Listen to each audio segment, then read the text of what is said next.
Death Note. You ever wanted to get rid of people you dislike by hand? Well, now you got it. No, but really.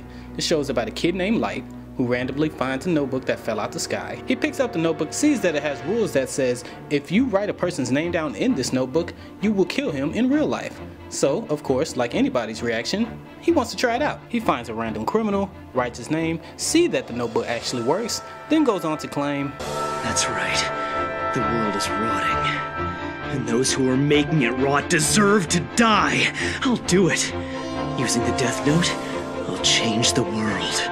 But of course, even though he's only killing criminals, everyone is not going to like the fact that someone is trying to play God. So once the police find out that this is just not a coincidence, they bring out the big gun in L. Outside of his detective skills, L is pretty awkward, but he's figured out every case he's ever been on. And that's what this show becomes, a back and forth heavyweight battle of wits. Who's gonna outsmart who? Do I have to sacrifice some of my police force? Do I have to get rid of my sister to protect my identity? Who knows? It's the back and forth mind games that will keep you enticed in this anime. Also, they do a great job of making scenes that look not so important into something epic.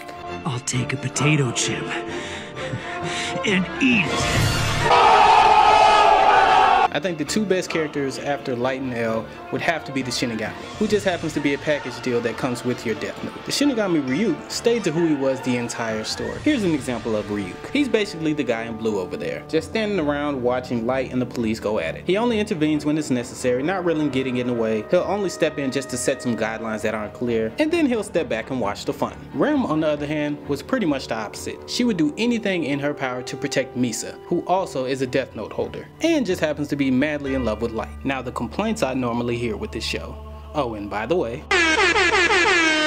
whatever episode it was after L died is when it started to get a little slow. But I feel as though that downtime is to be expected when such a major character dies. Now, another complaint that I hear, which is one that I have more of a problem with, is the very end of this show. Nier and Mello. And there are some things to be said about them. I don't like the fact that Nier is a shorter, white-haired, carbon copy of L. If they were going to use a copy of him, they should have kept the real thing around. Mello, on the other hand, I think is a little bit better of a character. And if not better, he's at least different. You can still tell he's smart, but sometimes his emotions will get the best of him when it comes to a case. I really don't think there is a way to end this that would appeal to both fan bases. If just Light died, the Light fans would riot. If just L died, the L fans would riot. But since both of them did, they can come together and riot at the people who made this. I don't think that it's the best ending, but I think I do like it more than if they dragged it on out with Mello and Nier as the main detectives. So all that has me awarding this show 4.7